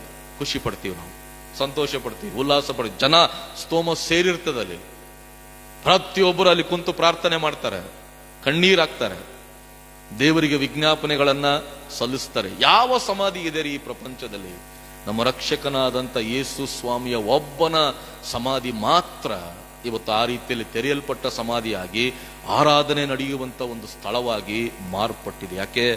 ಆತನು ಜೀವಕ್ಕೆ ಒಡೆಯನು, ಜೀವದ ಮೂಲನು, ಜೀವಕ್ಕೆ ಒಡೆಯನು, ಮರಣವನ್ನ ಜಯಿಸಿದಂತ ವ್ಯಕ್ತಿ ನಮ್ಮ ರಕ್ಷಕನಾದಂಥ ಯೇಸು ಸ್ವಾಮಿ. ಮನುಷ್ಯನಾಗಿಯೂ ಇದ್ದ, ಮನುಷ್ಯನಂತೆ ಜೀವಿಸಿದ, ಮನುಷ್ಯನ ಗುಣಗಳನ್ನ ಸ್ವಭಾವಗಳನ್ನು ಹೊಂದಿಕೊಂಡಿದ್ದ, ಮನುಷ್ಯ ಬಲೀನತೆಗಳನ್ನೆಲ್ಲ ತನ್ನದಾಗಿಸಿಕೊಂಡಿದ್ದ ಯೇಸು ಸ್ವಾಮಿ ಅದರೊಟ್ಟಿಗೆ ನಿಜ ದೇವರು ಆಗಿದ್ದ. ಮೃತ್ಯುಂಜಯನಾದ ಅಂದ್ರೆ ಏನೋ ಸುಲಭ ಸಾಧ್ಯವಾದಂತ ಕೆಲಸ ಅಲ್ಲ. ಯಾರು ಕೂಡ ಮರಣವನ್ನ ಜಯಿಸುವಂತ ಶಕ್ತಿ ಇವತ್ತು ಈ ಪ್ರಪಂಚದಲ್ಲಿ ಯಾವ ನರಮನುಷ್ಯನಿಗೂ ಇಲ್ಲ. ಆದರೆ ಅದು ಯೇಸು ಸ್ವಾಮಿಯಲ್ಲಿ ಮಾತ್ರ ನಾವು ಕಾಣ್ತೀವತ್ತು. ಯಾಕೆ ಕ್ರೈಸ್ತ ಸಮಾಜಕ್ಕೆ ಪುನರುತ್ಥಾನ ಅಮೂಲ್ಯವಾದದಂದ್ರೆ ತನ್ನ ದೇವರ ಮಹಿಮೆಯನ್ನ ಪುನರುತ್ಥಾನ ಪ್ರಕಟಿಸ್ತದೆ. ನಮ್ಮ ದೇವರ ಮಹಿಮೆಯನ್ನ ಪುನರುತ್ಥಾನ ಪ್ರಕಟಿಸ್ತದೆ. ಆತನ ಮನುಷ್ಯತ್ವವನ್ನು ಪ್ರಕಟಿಸ್ತದೆ, ಆತನ ದೈವಿಕತೆಯನ್ನು ಕೂಡ ಎತ್ತಿ ತೋರಿಸ್ತದೆ ಪುನರುತ್ಥಾನ. ಕಡೆಯದಾಗಿ ಪುನರುತ್ಥಾನ ಯಾಕೆ ನಮ್ಮ ಜೀವನದಲ್ಲಿ ಬಹಳ ಅಮೂಲ್ಯವಾದದ್ದು ಎಂಬುದಾಗಿ ನಾವು ನೋಡುವಾಗ ನೋಡ್ರಿ, ಸೈತಾನ ಪರಿಪೂರ್ಣವಾಗಿ ಸೋತದ್ದು ಯೇಸುವಿನ ಪುನರುತ್ಥಾನದಲ್ಲಿ. ಸೈತಾನನಿಗೆ ಪರಿಪೂರ್ಣವಾದಂತ ಅಪಜಯ ಆದದ್ದು ಯೇಸುವಿನ ಪುನರುತ್ಥಾನದಲ್ಲಿ. ಯಾಕಂದ್ರೆ ಸೈತಾನ ಮರಣಕ್ಕೆ ಒಡೆಯ, ಅದಕ್ಕೆ ಮೃತ್ಯು ದೇವತೆ ಎಂಬುದಾಗಿ ನಾವು ಕರಿತೀವಿ. ಯಾರ ಮೃತ್ಯು ದೇವತೆ? ಸೈತಾನ. ಮರಣವನ್ನ ತನ್ನ ಹತೋಟಿಯಲ್ಲಿ ಇಟ್ಕೊಂಡಂತ ವ್ಯಕ್ತಿ. ಬಹುಶಃ ಸೈತಾನ ಖುಷಿ ಪಟ್ಟಿರ್ಬೇಕ್ರಿ. ಕಲ್ವಾರಿ ಶಿಲುಬೆಯ ಮೇಲೆ ಯೇಸು ಸ್ವಾಮಿ 3 ಗಂಟೆಯ ಸಂದರ್ಭದಲ್ಲಿ ತಂದೆಯೇ ನನ್ನ ಆತ್ಮವನ್ನು ನಿನ್ನ ಕೈಗೆ ಒಪ್ಪಿಸ್ತೇನೆ ಎಂಬುದಾಗಿ ತಲೆಬಾಗಿ ಪ್ರಾಣ ಬಿಟ್ಟಾಗ ಬಹುಶಃ ಸೈತಾನ ಅವನ ದೂತರೆಲ್ಲ ಸಂತೋಷ, ಸಂಭ್ರಮ, ಸಡಗರಗಳನ್ನ ಪಟ್ಟಿರಬೇಕು. ಆದ್ರೂ ನೋಡ್ರಿ, ಸೈತಾನನಿಗೆ ಗೊತ್ತಿತ್ತು ಈತ 3ನೇ ದಿನದಲ್ಲಿ ಎದ್ದು ಬರ್ತೀನಿ ಎಂಬುದಾಗಿ ಆಲೋಚನೆಯನ್ನ ಮಾಡಿದ್ದಾನೆ. ಹೇಳ್ತಾ ಇದ್ದ ತನ್ನ ಶಿಷ್ಯರಿಗೆಲ್ಲ ಅಂತ ಕಾವಲಿಡ್ತಾನೆ ಸೈತಾನ. ಪಿಲಾತನ ಬಳಿಗೆ ಹೋಗ್ತಾರೆ, ಇಲ್ಲ ಅವನು ಹಿಂಗೆ ಹೇಳಿದಾನೆ ಆ ಮನುಷ್ಯ ಬದುಕಿರುವಾಗ, ಹಾಗಾಗಿ ಅವನ ಸಮಾಧಿ ಕಾವಲಿಡ್ರಿ, ರಾಜಮುದ್ರೆ ಹಾಕಿ ಕಾವಲಿಡ್ತಾರ್ರಿ. ಸೈತಾನ ಅಲ್ಲಿಯೂ ಕೂಡ ಕೆಲಸ ಮಾಡ್ತಾನೆ. ಯೇಸು ಸ್ವಾಮಿಯನ್ನ ಹೇಗಾದ್ರೂ ಮಾಡಿ ಸಮಾಧಿ ಒಳಗೆ ಕೊಳೆಯುವ ಅವಸ್ಥೆಯಲ್ಲಿಯೇ ಇಡಬೇಕೆನ್ನುವಂತ ಆಲೋಚನೆಯನ್ನು ಹೊತ್ತುಕೊಂಡು ಸೈತಾನ ಬಹಳಷ್ಟು ಕೆಲಸ ಮಾಡ್ತಾನೆ. ಅಧಿಕಾರಿಗಳ ಹೃದಯ ಮನಸ್ಸುಗಳಲ್ಲಿ ಪ್ರೇರಣೆಗಳನ್ನು ಕೊಡ್ತಾನೆ, ಸಿಪಾಯಿಗಳನ್ನು ಇಡ್ತಾರೆ, ಕಾವಲಿಡ್ತಾರೆ. ಆದ್ರೆ ನೋಡ್ರಿ, ಏನು ಮಾಡಿದ್ರು ಯೇಸುವಿನ ಪುನರುತ್ಥಾನವನ್ನ ಸೈತಾನನಿಗೆ ತಡಿಲಿಕ್ಕಾಗಲಿಲ್ಲ. ಜೀವದ ಮೂಲನಾದಂಥ ದೇವರು, ಜೀವದ ಒಡೆಯನಾದಂಥ ದೇವರು ತನ್ನ ಜೀವನದಲ್ಲಿ ತಾನು ಯಾರು ಎನ್ನುವಂಥದ್ದನ್ನ ಸೈತಾನನಿಗೆ ಸಾಬೀತು ಮಾಡಿಕೊಟ್ಟ ಯೇಸು ಸ್ವಾಮಿ. ಎಷ್ಟೆಲ್ಲ ಪ್ರಯತ್ನ ಪಟ್ಟು ಯೇಸು ಸ್ವಾಮಿಯನ್ನು ಕಟ್ಟ ಹಾಕುವಂತ ಪ್ರಯತ್ನ ಪಟ್ಟು ಏನೆಲ್ಲ ಸೈತಾನ ಮಾಡ್ದ, ಬೀಗಿದ, ಸಂತೋಷಪಟ್ಟ ಶಿಲುಬೆಯಲ್ಲಿ ಯೇಸುವಿನ ಮರಣದ ಸಂದರ್ಭದಲ್ಲಿ. ಆದರೆ 3ನೇ ದಿನದಲ್ಲಿಯೇ ಸೈತಾನ ಸೋಲನ್ನ ಒಪ್ಪಿಕೊಳ್ಳಬೇಕಾದಂತ ಪರಿಸ್ಥಿತಿಯನ್ನ ಅಲ್ಲಿ ಯೇಸು ಸ್ವಾಮಿ ಪುನರುತ್ಥಾನದ ಮೂಲಕ ತರ್ತಾನೆ. ಕರ್ತನಲ್ಲಿ ಪ್ರಿಯರೇ, ನಿಷ್ಕ್ರಿಯಗೊಳಿಸ್ತಾನೆ ಸೈತಾನನನ್ನ, ಅವನ ಶಕ್ತಿಗಳನ್ನ ನಿಷ್ಕ್ರಿಯಗೊಳಿಸ್ತಾನೆ. ಅವನೆಲ್ಲಾ ರೀತಿಯ ಪ್ರಯತ್ನ ಯೇಸುವಿನ ಜೀವನದುದ್ದಕ್ಕೂ ಮಾಡ್ದ, ಶೋಧನೆಗಳನ್ನ ತಂದ, ಕಲ್ಲುಗಳನ್ನ ರೊಟ್ಟಿಯನ್ನಾಗಿ ಮಾಡ್ಕೋ ಅಂದ. ನೀವು ಒಂದೇ ಸಲ ನನಗೆ ನಮಸ್ಕಾರ ಮಾಡ ಸಾಕು, ಎಲ್ಲ ಕೊಟ್ಟು ಬಿಡ್ತೀನಿ ನಿನಗೆ ಅಂದ. ಏನೆಲ್ಲ ಪ್ರಯತ್ನಗಳನ್ನ ಸೈತಾನ ಯೇಸುವಿನ ಜೀವನದುದ್ದಕ್ಕೂ ಮಾಡ್ದ. ಹಂತವಾಗಿ ಯೇಸುವನ್ನ ಶೋಧಿಸ್ತಾ ಹೋದ. ಎಲ್ಲವನ್ನ ಯೇಸು ಜಯ ಸಾಧಿಸ್ತಾ ಕಡೆಗೆ ಸೈತಾನನಲ್ಲಿ ಇದ್ದಂತ ಒಂದೇ ಒಂದು ಅಸ್ತ್ರ ಅಂದ್ರೆ ಮರಣ. ಸೊ ಆ ಮರಣ ಎನ್ನುವಂತ ಅಸ್ತ್ರವನ್ನ ಯೇಸು ಸ್ವಾಮಿಯ ಮೇಲೆ ಸೈತಾನ ಪ್ರಯೋಗಿಸ್ತಾನೆ. ನೋಡ್ರಿ, ಸೈತಾನ ಅಂದ್ಕೊಳ್ತಾನ, ಈ ಅಸ್ತ್ರಕ್ಕೆ ಇಲ್ಲಿಗೆ ಮನುಷ್ಯ ಕುಮಾರನ ಜೀವನ ಮುಕ್ತಾಯವಾಯಿತು. ದೇವರ ಒಬ್ಬನೇ ಮಗನು ಈ ಲೋಕಕ್ಕೆ ಬಂದ, ಆದ್ರೆ ನನ್ನ ಮಾತು ಕೇಳಲಿಲ್ಲ, ನನಗೆ ಹಾಳಾಗಲಿಲ್ಲ, ಮರಣದಲ್ಲಿ ತನ್ನನ್ನ ತಾನೇ ನಾಶ ಮಾಡಿಕೊಂಡ ಎಂಬುದಾಗಿ ಸೈತಾನ ಬೀಗಿದ. ಆದರೆ ಆ ಕಡೆಯ ಅಸ್ತ್ರವನ್ನು ಕೂಡ ಯೇಸು ಮುರಿದು ಹಾಕಿ ಮೃತ್ಯುಂಜಯನಾಗುವುದರ ಮೂಲಕ ಇವತ್ತು ನಮಗೆ ಆ ಬಲವನ್ನ, ಜಯವನ್ನ ಕೊಟ್ಟಿದ್ದಾನೆ. ಪ್ರಿಯರೇ, ಇವತ್ತು ನಮ್ಮ ಜೀವನದಲ್ಲಿ ಆಯುಷ್ಕಾಲ ಕಡಿಮೆ ಆಗ್ತಾ ಇದ್ದಾರೆ. ಇವತ್ತಿನ ದಿನ ಕಳೀತಂದ್ರೆ ನಮ್ಮ ಜೀವನದ ಆಯುಷ್ಕಾಲದಲ್ಲಿ 1 ದಿನ ಹೋಯ್ತು. 2025ನೇ ವರ್ಷ ಕಳೆದು 26ಕ್ಕೆ ಕಾಲಿಟ್ಟಿವಿ ಅಂದ್ರೆ ಅರ್ಥ ಏನ್ರಿ? 1 ವರ್ಷ ನಮ್ಮ ಜೀವನದಲ್ಲಿ ಕಳೆದು ಹೋಯ್ತು, ಮತ್ತೆ ವಾಪಸ್ ಬರೋದಿಲ್ಲ. 2025 ಬರೋದಿಲ್ಲ, ಅಥವಾ 2026 ಏಪ್ರಿಲ್ 4ನೇ ತಾರೀಕು ಮತ್ತೆ ನಮ್ಮ ಜೀವನದಲ್ಲಿ ನಾವು ಕಾಣೋದಿಲ್ಲ. ಆದ್ರೆ ಸಂತೋಷ ಪಡೋಣ್ರಿ, ನಮ್ಮ ಆಯುಷ್ಕಾಲ ಗತಿಸ್ತಾ ಇದೆ. ನಮ್ಮ ದಿನಗಳು ಮರಣಕ್ಕೆ ಸಮೀಪವಾಗ್ತಾ ಇದೆ. ಆದ್ರೆ ಇವತ್ತು ಕ್ರಿಸ್ತನ ಮಕ್ಕಳಾದಂತ ನಾವು ಖುಷಿ ಪಡ್ಬೇಕು. ಅಯ್ಯೋಯ್ಯೋ ಮರಣಕ್ಕೆ ಹತ್ರ ಆಗ್ತಾ ಇದ್ದೀನಲ್ಲ, ಅಯ್ಯೋಯ್ಯೋ ನನಗೆ ವಯಸ್ಸಾಗ್ತಾ ಇದೆಯಲ್ಲ, ಅಯ್ಯೋಯ್ಯೋ ನನ್ನ ದಿನಗಳೆಲ್ಲ ಮುಗಿತಾ ಇದಾವಲ್ಲ, ಅಯ್ಯೋಯ್ಯೋ ನನ್ನ ದೇಹ ಬಲಹೀನವಾಗ್ತಾ ಇದೆಯಲ್ಲ, ಅಯ್ಯೋ ನನ್ನ ಚರ್ಮ ಎಲ್ಲ ಸುಕ್ಕುಗಡ್ತಾ ಇದೆಯಲ್ಲ. ದಯಮಾಡಿ ಚಿಂತೆ ಮಾಡಬೇಡ್ರಿ. ನಾವು ಇವತ್ತು ಎಲ್ಲಿಗೆ ಸಾಕ್ತಾ ಇದೀವಿ? ಒಂದು ಹೊಸ ಜೀವಿತದೆಡೆಗೆ ಸಾಕ್ತಾ ಇದೀವಿ. ಕ್ರಿಸ್ತನಲ್ಲಿರುವಂತ ಒಂದು ನೂತನವಾದಂತ ಜೀವಿತದೆಡೆಗೆ ಸಾಕ್ತಾ ಇದ್ದೀವಿ. ಕ್ರಿಸ್ತನ ಸಂಸರ್ಗದಲ್ಲಿ ಸೇರುವುದಕ್ಕಾಗಿ ಇವತ್ತು ನಮ್ಮ ಪ್ರಯಾಣ ಸಾಕ್ತಾ ಇದೆ. ಇವತ್ತು ನಮ್ಮ ಆಯುಷ್ಕಾಲ ದಾಟ್ತಾ ಇದೆ. ಇವತ್ತು ಬಾಲ್ಯ ಪ್ರಾಯ ಹೋಯ್ತು, ಮಧ್ಯಪ್ರಾಯನೋ ಯೌವನ ಪ್ರಾಯ ಬಂತು, ಯೌವನ ಪ್ರಾಯ ಹೋಯ್ತು, ಮಧ್ಯಪ್ರಾಯಕ್ಕೆ ಬಂದಿವಿ, ನಾಳೆ ಮುಪ್ಪಿಗೆ ಹೋಗ್ತೀವಿ. ಚಿಂತೆ ಮಾಡಬೇಡ್ರಿ. ಯಾಕೆ? ಕ್ರಿಸ್ತನಲ್ಲಿ ಇವತ್ತು ಮರಣ ಅಲ್ಲ, ಬದಲಾಗಿ ಆತನ ಅನ್ಯೋನ್ಯತೆಯನ್ನು ಸೇರುವಂತ ಸುಂದರವಾದಂತ ದ್ವಾರವಾಗಿದೆ. ಸೊ ಹಾಗಾಗಿ ಈ ಮರಣಕ್ಕೆ ನಾವು ಹೆದರುವಂತ ಅವಶ್ಯಕತೆ ಇಲ್ರಿ. ಇವತ್ತು ನಮ್ಮ ಜೀವನ ಹೆಂಗಿರ್ಬೇಕಂದ್ರೆ, ಸ್ವಾಮಿ ಇವತ್ತೇ ನೀನ್ ನನ್ನ ತಗೊಂತೀಯಾ, ತಗೋಪ. ಯಾಕೆ? ಆತನ ಸಂಸರ್ಗದಲ್ಲಿ ಇರ್ತೀವಿ ನಾವು. ಮರಣ ಹೊಂದಿದಂತವರ ವಿಚಾರದಲ್ಲಿ ನಾನು ಯಾವಾಗಲೂ ಪ್ರಾರ್ಥನೆ ಮಾಡ್ತೀನಿ, ಸ್ವಾಮಿ ನಿನಗೆ ಸ್ತೋತ್ರಪ್ಪ, ಅವರ ಕಷ್ಟ ತೀರಿತು, ಅವರ ಎಲ್ಲ ಸಮಸ್ಯೆಗಳು ತೀರಿತು, ಅವರಿಗೆ ಇವತ್ತು ನೀನು ಶಾಶ್ವತವಾದಂತ ಬಿಡುಗಡೆಯನ್ನು ಕೊಟ್ಟು ನಿನ್ನ ಅನ್ಯೋನ್ಯತೆಗೆ ಸೇರಿಸಿಕೊಂಡಿ. ನೋಡ್ರಿ, ಆ ಶಿಲ್ಬೆ ಮೇಲಿರುವಂತ ಕಳ್ಳ ಒಂದು ಸಣ್ಣ ಪ್ರಾರ್ಥನೆ ಮಾಡ್ತಾನೆ. ಏನಂತ? ನಿನ್ನ ರಾಜ್ಯವನ್ನು ಪಡೆದವನಾಗಿ ಬರುವಾಗ ನನ್ನನ್ನ ನೆನಪು ಮಾಡಿಕೋ. ಅಷ್ಟೇ ಪ್ರಾರ್ಥನೆ. ಎಂತ ಆಶೀರ್ವಾದ ಹೊಂದಿದಾರಿ. ಹಿಂದೆ ನನ್ನ ಸಂಗಡ ಪರದೈಸಿನಲ್ಲಿ ನೀನಿರ್ತೀಯ. ನಿನ್ನ ಮರಣ ನಿನ್ನ ಎಲ್ಲಿಗೆ ಕೊಂಡೊಯ್ಯುತ್ತೆ? ಪರದೈಸಿನ ಸುಖಕ್ಕೆ ಕೊಂಡೊಯ್ಯುತ್ತೆ. ಆ ಕಳ್ಳನಿಗೆ ಏಸು ಕೊಟ್ಟಂತ ಅಭಯ. ಹಿಂದೆ ನೀನು ಪರದೈಸಿನಲ್ಲಿರಿ ಅಂದ್ರೆ ಅವನೇನ್ ದಿಢೀರ್ನೆ ಶಿಲುಬೆಯಿಂದ ಎಳೆದು ತನ್ನ ಎಲ್ಲಾ ಕಷ್ಟಗಳನ್ನ ಪರಿಹಾರ ಮಾಡಿಕೊಂಡು ಸುಖದ ಜೀವಿತ ಹೋಗ್ಲಿಲ್ರಿ, ಮರಣಕ್ಕೆ ಹೋದ ಅವನು ಸಹ. ಆದರೆ ಮರಣದ ಮೂಲಕ ಎಲ್ಲಿಗೆ ಹೋದ ಕಳ್ಳ? ಪರದೈಸಿನ ಸುಖಕ್ಕೆ ಹೋದ, ಪರದೈಸಿನ ಅನ್ಯೋನ್ಯತೆಗೆ ಹೋದ. ಕರ್ತನಲ್ಲಿ ಪ್ರಿಯರೇ, ನಮ್ಮ ಜೀವಿತದಲ್ಲಿ ಕೂಡ ಅಂತಹ ಒಂದು ಅನ್ಯೋನ್ಯತೆಗೆ ಮರಣ ನಮ್ಮನ್ನ ನಡೆಸ್ತಾ ಇದೆ. ಸೊ ಹಾಗಾಗಿ ಇವತ್ತು ನಾವು ಹೆದರುವಂತ ಅವಶ್ಯಕತೆ ಇಲ್ಲ. ಪುನರುತ್ಥಾನ ಇವತ್ತು ನನಗೆ ನಿಮಗೆ ಕೊಡುವಂತ ಪ್ರಾಮುಖ್ಯವಾದ ಅಮೂಲ್ಯವಾದ ಸಂದೇಶ ಅಂದ್ರೆ ಮರಣಕ್ಕೆ ಹೆದರಬೇಡ್ರಿ.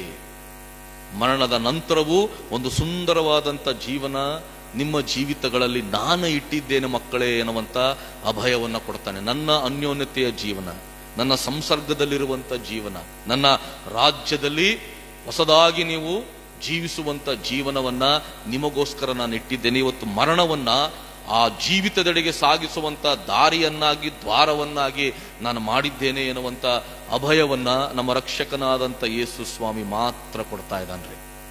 ಒಂದ್ಸಲ ಇಬ್ಬರು ಸ್ನೇಹಿತರು ನಡ್ಕೊಂಡು ಹೋಗ್ತಾ ಇದ್ದಾರಂತೆ.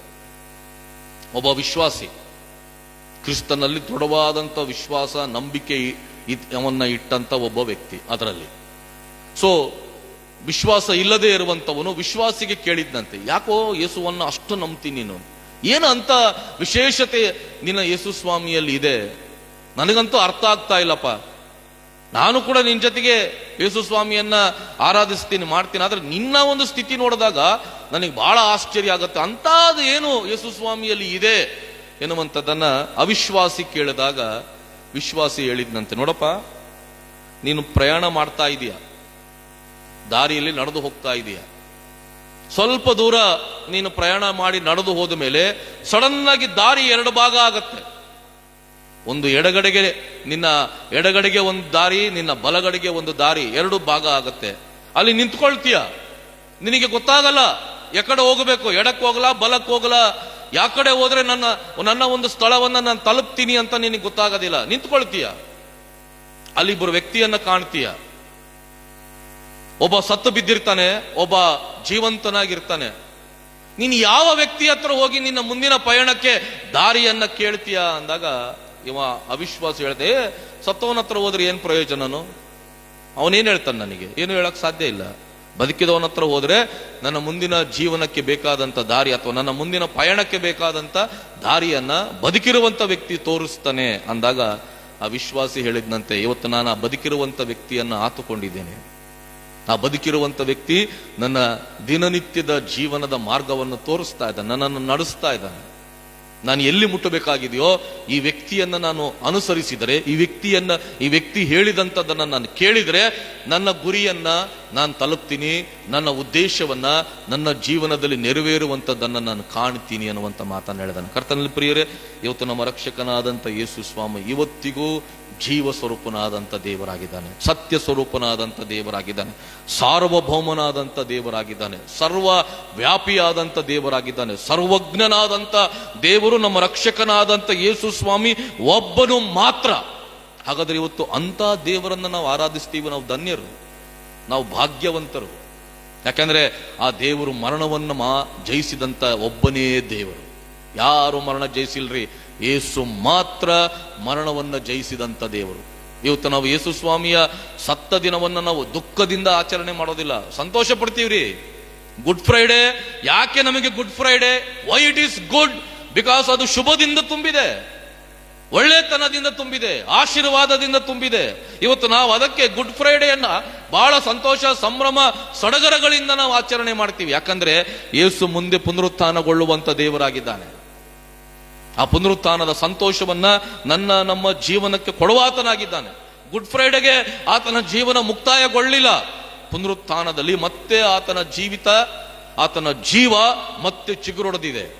ಇವತ್ತು ನಮಗೂ ಸಹ ಆ ಜೀವದ ಸಂತೋಷಕ್ಕೆ, ಆ ಜೀವದ ಸೌಭಾಗ್ಯಕ್ಕೆ ಇವತ್ತು ನಮ್ಮ ದೇವರು ನಡೆಸುವಾತನಾಗಿದ್ದಾನೆ. ಹಾಗಾದ್ರೆ ಪ್ರಿಯರೇ, ಇವತ್ತು ನಾವು ನಮ್ಮ ಜೀವನದಲ್ಲಿ ಆ ಪುನರುತ್ಥಾನವನ್ನ ಅರ್ಥಗರ್ಭಿತವಾಗಿ ಆಚರಣೆ ಮಾಡ್ಲಿಕ್ಕೆ ಪ್ರಯಾಸ ಪಡೋಣ.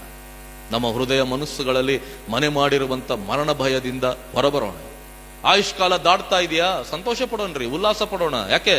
ಆಯುಷ್ಕಾಲ ಈ ಲೋಕದ ದಾಟ್ತಾ ಇದೆ. ಎಲ್ಲಿಗೆ ನಡೆಸ್ತಾ ಇದೆ?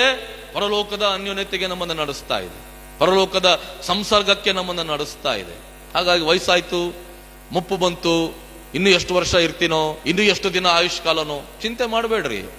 ಅಥವಾ ಯಾವಾಗ ಮರಣ ಬರ್ತದೋ, ಯಾವಾಗ ಏನಾಗುತ್ತೋ, ಯಾವ ಸಮಯದಲ್ಲಿ ಏನೋ ಮರಣ ಅನ್ನುವಂಥದ್ದು ನನ್ನ ಜೀವನದಲ್ಲಿ, ನನ್ನ ಜೀವಿತವನ್ನ ಪ್ರವೇಶಿಸ್ತದೋ ಚಿಂತೆ ಮಾಡಬೇಡ್ರಿ. ಮರಣ ಒಂದು ಭಾಗ, ಮರಣ ಒಂದು ನಡೆದು ಹೋಗುವಂತ ಘಟನೆ ಅಷ್ಟೇ. ಆ ಘಟನೆಯ ಮೂಲಕ ಇವತ್ತು ನಾವು ಹೊಸ ಸೃಷ್ಟಿಗಳಾಗ್ತೀವಿ. ಆ ಘಟನೆಯ ಮೂಲಕ ಇವತ್ತು ನಾವು ನಮ್ಮ ಯೇಸು ಸ್ವಾಮಿಯ ಸಂಸರ್ಗವನ್ನ ಪ್ರವೇಶ ಮಾಡ್ತೀವಿ. ಇವತ್ತು ಅಂತ ಸುಂದರವಾದ ದ್ವಾರ ಮರಣ ಆಗಿರುವಾಗ ಈ ಪುನರುತ್ಥಾನದ ದಿನದಂದು ಮರಣ ಭಯವನ್ನು ನಮ್ಮ ಹೃದಯ, ಮನಸ್ಸು, ಆಲೋಚನೆಗಳಿಂದ ತ್ಯಾಗ ಮಾಡಿ, ಸ್ವಾಮಿ ಸತ್ತರು ನಿನಗೋಸ್ಕರ, ಬದುಕಿದ್ರು ನಿನಗೋಸ್ಕರ, ಬದುಕಿದ್ರು ಸತ್ತರು ನಾನ್ ನಿನ್ನವನೇ ಸ್ವಾಮಿ, ನಿನಗಾಗಿ ಬಾಳುವ ಬದುಕುವ ಕೃಪೆ ಕೊಡು ಎನ್ನುವಂತ ಒಂದೇ ಪ್ರಾರ್ಥನೆ ಮಾಡಿ ನಮ್ಮ ಉಳಿದಂತ ಜೀವಿತವನ್ನ, ಆಯುಷ್ಕಾಲವನ್ನ ಕರ್ತನ ಮಹಿಮೆಗಾಗಿ, ಕರ್ತನ ಅನ್ಯೋನ್ಯತೆಯಲ್ಲಿ ನಾವು ಸಾಗಿಸೋಣ. ಈ ರೀತಿ ಆಗುವಂತೆ ದೇವರ ಆತ್ಮನು ತಾನೇ ನಮಗೆ ಸಹಾಯ ಮಾಡಲಿ. ಪ್ರಾರ್ಥನೆ ಮಾಡೋಣ. ಪ್ರೀತಿಯ ನಮ್ಮ ತಂದೆಯಾದ ದೇವರೇ, ನಿನ್ನ ಪರಿಶುದ್ಧವಾದ ನಾಮಕ್ಕ ಅನಂತ ಸ್ತೋತ್ರಗಳನ್ನು ಸಲ್ಲಿಸ್ತೇವೆ. ನಿನ್ನ ಒಂದು ಪುನರುತ್ಥಾನ ನಮ್ಮ ಜೀವನಕ್ಕೆ ಬಲ ಕೊಟ್ಟಿದೆ, ನಿನ್ನ ಪುನರುತ್ಥಾನ ನಮ್ಮ ಜೀವನಕ್ಕೆ ದೃಢತೆ ಕೊಟ್ಟಿದೆ, ನಿನ್ನ ಪುನರುತ್ಥಾನ ನಮ್ಮ ಜೀವನಕ್ಕೆ ಹೊಸ ಜೀವನದ ನಿರೀಕ್ಷೆ ಕೊಟ್ಟಿದೆ. ನಿನ್ನ ಪುನರುತ್ಥಾನ ಮರಣವನ್ನ ಮಲಗಿ ನಿದ್ರಿಸುವಂತ ಸಮಯವನ್ನಾಗಿ ಮಾರ್ಪಡಿಸಿದೆ. ನಿನ್ನ ಪುನರುತ್ಥಾನ ಆ ಭಯ, ಆತಂಕ, ಗಾಬರಿಗಳನ್ನ ನಮ್ಮ ಹೃದಯ ಮನಸ್ಸುಗಳಿಂದ ತೆಗೆದುಹಾಕಿದೆ. ಸ್ವಾಮಿ ನಿನಗೆ ಸ್ತೋತ್ರ. ದೇವ, ಇವತ್ತು ಪುನರುತ್ಥಾನವನ್ನು ನಾವು ಆಚರಿಸ್ತಾ ಇದ್ದೇವೆ. ಆದರೆ ಆ ಪುನರುತ್ಥಾನದ ಸಂದೇಶದಂತೆ ನಮ್ಮ ಹೃದಯಗಳಲ್ಲಿ, ಮನಸ್ಸುಗಳಲ್ಲಿ, ಮನೆಗಳಲ್ಲಿ ಮನೆ ಮಾಡಿರುವಂತ ಈ ಮರಣ ಭಯವನ್ನ ಪರಿಪೂರ್ಣವಾಗಿ ನಾವು ತೆಗೆದುಹಾಕಿ, ಮರಣದ ಮೂಲಕ ಇವತ್ತು ನಾವು ನಿನ್ನ ಅನ್ಯೋನ್ಯತೆ, ನಿನ್ನ ಸಂಸರ್ಗ ಸೇರ್ತೇವೆ ಎನ್ನುವಂತ ಸಂತೋಷದೊಂದಿಗೆ ನಾವು ಈ ಪುನರುತ್ಥಾನವನ್ನ ಅರ್ಥಗರ್ಭಿತವಾಗಿ ಆಚರಿಸುವಂತೆ, ನಮ್ಮ ಆಚರಣೆಯ ಮೂಲಕ ಇವತ್ತು ನಮ್ಮ ಸಮಾಜಕ್ಕೆ ಒಂದು ಅಮೂಲ್ಯವಾದಂತ ಸಂದೇಶವನ್ನ ನಾವು ಕೊಡ್ಲಿಕ್ಕಾಗುವಂತೆ ನಿನ್ನ ಕೃಪೆ ಮಾಡಪ್ಪ ಸ್ವಾಮಿ. ಇವತ್ತಿಲ್ಲಿ ನೆರೆದು ಬಂದಂತ ನಿನ್ನ ಮಕ್ಕಳು, ಧ್ವನಿವರ್ಧಕದ ಮೂಲಕ ಈ ಆರಾಧನೆಯಲ್ಲಿ ಭಾಗಿಗಳಾದಂಥ ನಿನ್ನ ಮಕ್ಕಳು, ಜಾಲತಾಣದ ಮೂಲಕ ಇವತ್ತು ಈ ಆರಾಧನೆಯಲ್ಲಿ ಭಾಗಿಗಳಾದಂಥ ನಿನ್ನ ಮಕ್ಕಳು ಎಲ್ಲರನ್ನ ನಿನ್ನ ಹಸ್ತಗಳಿಗೆ ಒಪ್ಪಿಸ್ತೇವೆ.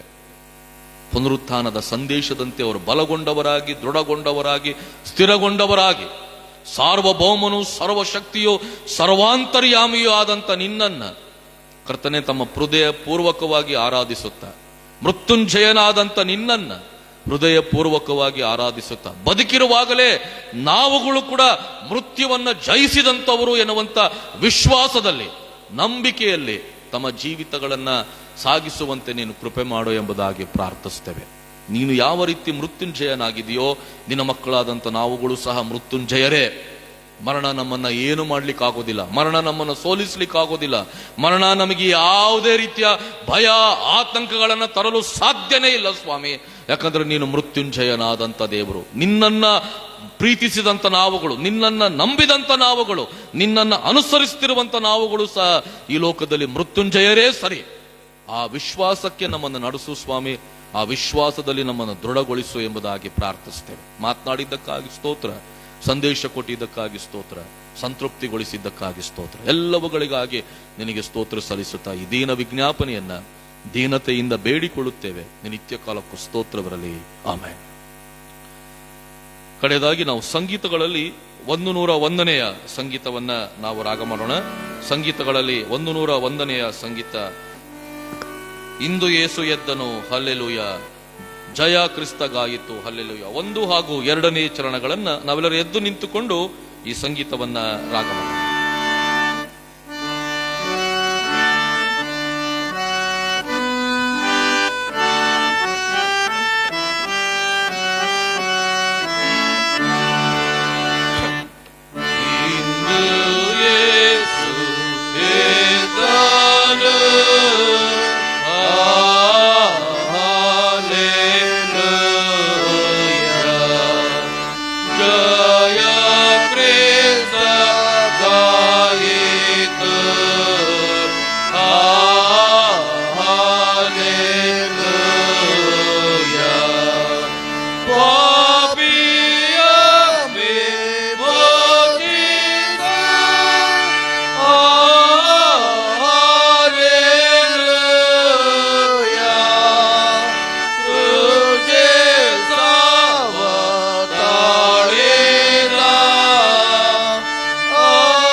ಕರ್ತನು ಕಲಿಸಿಕೊಟ್ಟ ಪ್ರಾರ್ಥನೆಯನ್ನ ನಾವೆಲ್ಲರೂ ಪದ್ಯ ರೂಪವಾಗಿ ರಾಗ ಮಾಡೋಣ.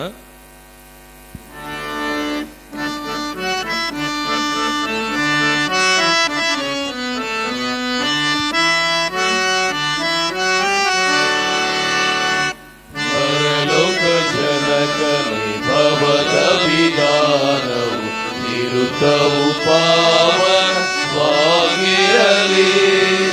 ಸುರಕ್ಷಿತವಾಗಿ ಹರಿನಯ ರಾಜ್ಯವು ಹರೆಯಲಿ ನೆಲೆಸಲಿ ಸ್ಥಿರವಾಗಿ. ಆಮೆನ್.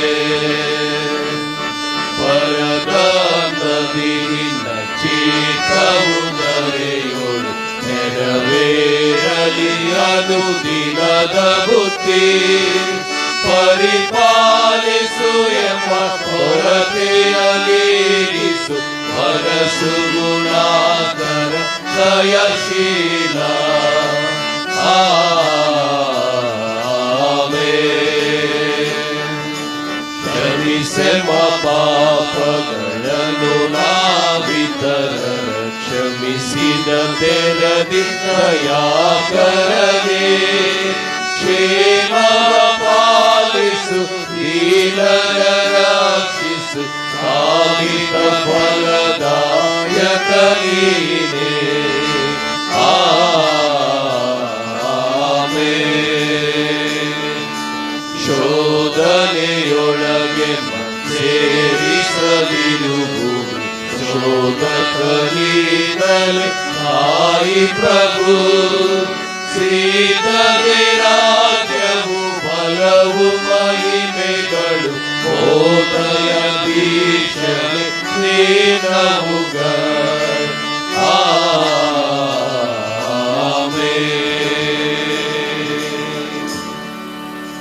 ವಿಶ್ವಾಸದಿಂದ ಪ್ರಭುವಿನ ಆಶೀರ್ವಾದವನ್ನು ಹೊಂದಿಕೊಳ್ಳೋಣ.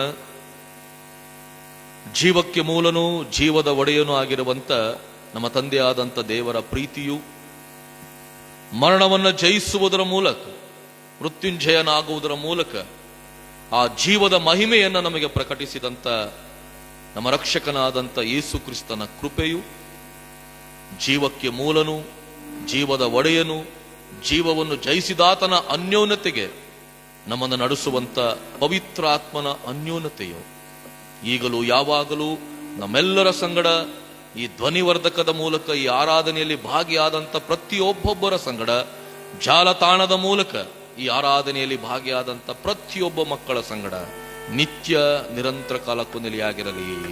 ಆಮೆನ್.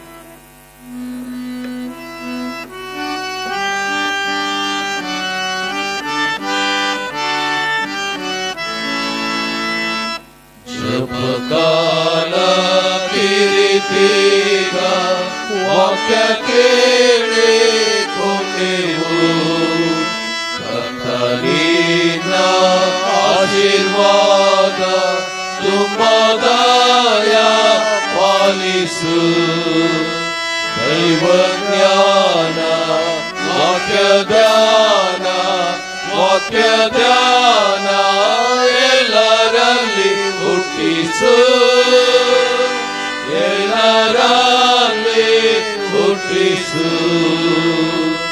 ಶುಭ ಸಮಾಚಾರಕ್ಕಾಗಿ ನಿನಗೆಂದು ಸ್ತೋತ್ರವು, ನಮ್ಮಲಾದು ನಿತ್ಯವಾಗಿ ಫಲ ಕೊಡ ಮಾಡಿಸು. ನಿನ್ನ ಪ್ರೀತಿ ಮುಖಕಾಂತಿ ನಮಗೆಂದು ತೋರಿಸು, ನಮಗೆಂದು ತೋರಿಸು.